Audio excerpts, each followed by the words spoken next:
illegal to flip off a cop? Hey! You can, but it doesn't mean you should do it. Hey, who do you think you are, Law-Abiding Mike? Hey, it's protected by the First Amendment. I know, but it hurt my feelings. I'm sorry, I didn't see it that way. Is there anything I can do to help? Can I still arrest you and bring you to the station? You make me feel better. Is it illegal for your parents to kick you out? No son of mine gets a B-. You're out of here. Dad, that's not fair. You are legally obligated to give me chicken nuggets and a bed. He's right. I'm moving to a neighborhood with no lawyers. Number 1, not providing food, housing, clothing, and other basic child care is considered child endangerment. See? Now turn on the oven. I'm coming in for dinner. Oh no, I don't want to be responsible for this underachiever anymore. How do I do that without going to jail? Number 2, depending on your child's age, they can be emancipated, and you'd no longer be obligated to give them chicken nuggets. I don't want to be emancipated. How am I supposed to yell at kids on Fortnite if I don't have a roof over my head? You should be studying. I have undiagnosed ADHD. You learned that from TikTok instead of doing your homework. I emancipate you! Not so fast. Number 3, emancipation from your parents is usually something that can only be done upon the child's request. Wow, you were gonna emancipate me over a B? A B-. You know I was kidding, right? You want some chicken nuggets? 3 easy steps to get scammed. Step 1, find the sketchiest website you can. Those are gold mines. Look for URLs like free deals or pleasescamme.com. The sketchier, the better. Step 2, check the contact info. You want to find those super legit emails, like totally not a fake at shadytemudeals.com. The less believable, the more likely you'll enjoy the full scam experience. Step 3, download apps from random sites. Why go to the Apple Store or Google Play when you can get exclusive, definitely not safe versions elsewhere? If you don't want to get scammed, do the exact opposite. Temu, for instance, is currently launching a lawsuit against fraudsters for online scams. Download direct from the App Store, verify contact information, check DNS, and contact authorities if you're suspicious. Stay smart and stay safe. Now, if you'll excuse me, Robert Downey Jr. just DM'd me on Instagram saying he got locked out of his bank account. This baby was just born on a plane 36,000 feet in the air. So what country would it be a citizen of? The first thing we need to know is what country we're flying over. Look, I see Big Ben. That's a Statue of Liberty. Well, if that's a Statue of Liberty, then the kid would be American because we're flying over American soil. But if that is Big Ben, then it gets a little more complicated. Look, just tell me we're flying over European soil, so my baby here can get free healthcare. Well, that's what's complicated, because in the UK, it doesn't matter where the baby is born, but rather where the parents are from. So if you're not British, then neither is she. This is your captain speaking. We're flying over international waters. International waters? That could change everything. Oh no, does that make my baby countryless? How will she enjoy the Olympics? If a child is born over international waters and doesn't have citizenship anywhere else, then the child would be a citizen of wherever the plane is registered. What? So being born on a Safran plane could make you French. Airbus could make you German. Boeing could make you in danger. I'm just kidding. It'd make you a proud American. What about this plane? Looks like your baby is Russian. Duh. These are the 3 craziest laws in North Korea. In the capital of North Korea, the government made it illegal to laugh during the 17th and the 27th of December.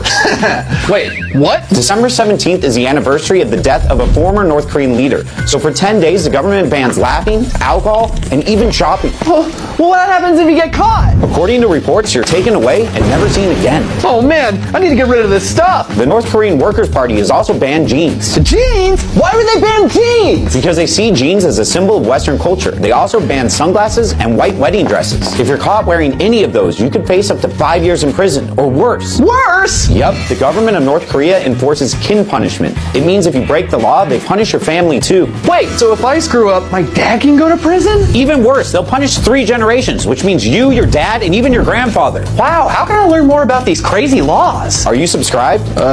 No. Take them away, boys. This is how the cops f you over.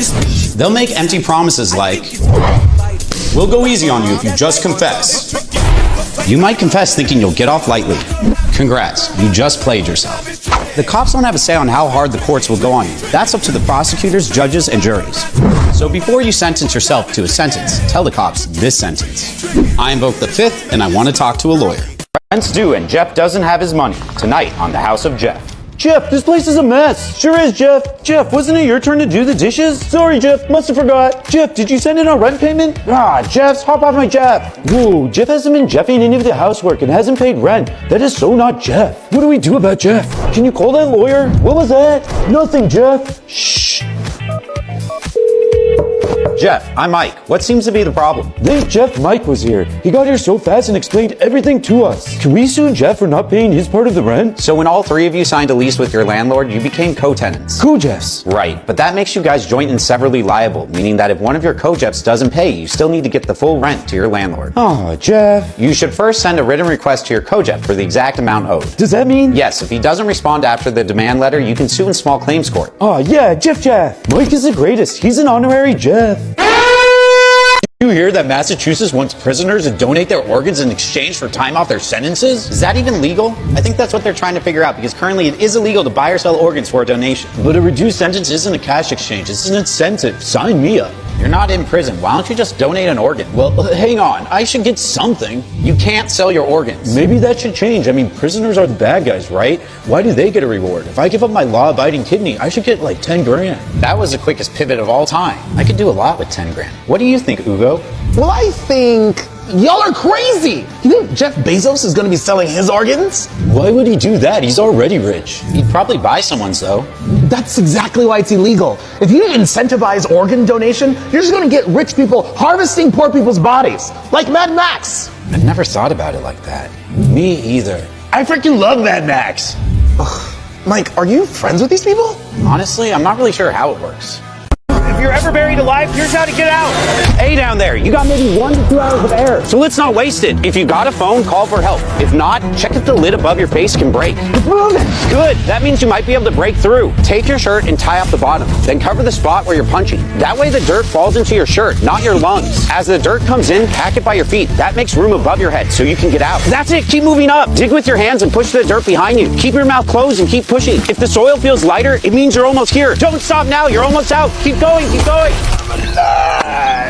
What'd I tell you about trying to recreate Mr. Beast videos? This is how you talk to the cops when you get pulled over. Do you know why I pulled you over? I was going 5 over the limit. I'm sorry, officer. Oh, thanks. That's going to help a lot. I didn't get it on my radar, so I was just going to hope that the judge took my word for it. Say, I don't know why you pulled me over. If you give a reason, then you're giving an admission that could be used against you. And for all you know, they may have pulled you over for a completely different reason. And now you just admitted to speeding. Do you know how fast you were going? No, officer, I don't. That's the issue, isn't it? Here's your ticket. But I didn't admit to anything. If an officer asks how fast you were going, say, I believe I was going the speed limit. You don't want to seem reckless by being unaware, and you don't want to say anything definitive in case the evidence says otherwise. Where are you coming from? Dinner? Anything to drink? Half a glass of wine, I'm not even buzzed. Ha! I love the easy ones. All right, buddy, step out of the car. You don't have to answer the cop's questions. He wasn't going to make you take a sobriety test until you started blabbing about dinner and wine. Always remember, I invoke the fifth.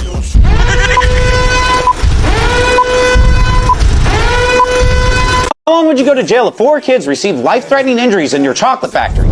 If you're gonna run a chocolate factory, don't be so secretive that OSHA isn't allowed to tour. Lack of handrails, unsanitary facilities, and dangerous ventilation systems are just a few possible violations that would get your factory shut down. Number 2, if 4 kids are maimed and dismembered in your factory, that's not a good look. Whether you contributed to their injuries directly or your unregulated facilities caused a safety hazard, you'd be liable at best for reckless endangerment, at worst manslaughter, which could get you up to 7 years per kid. And number 3, what are the Oompa Loompas? Loompa Land. The whole place is nothing but thick jungles infested by the most dangerous beasts in the entire world. So I told the chief.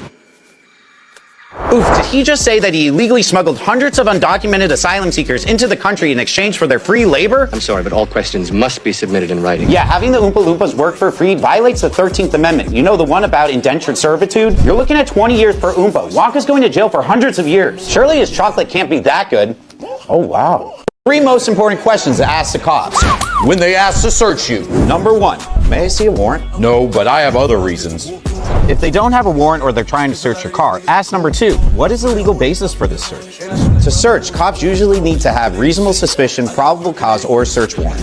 Knowing this will help you build a better defense in court. After that, if you're still being questioned, ask number 3. Could you stop questioning me until an attorney is present? Then say, I invoke the fifth.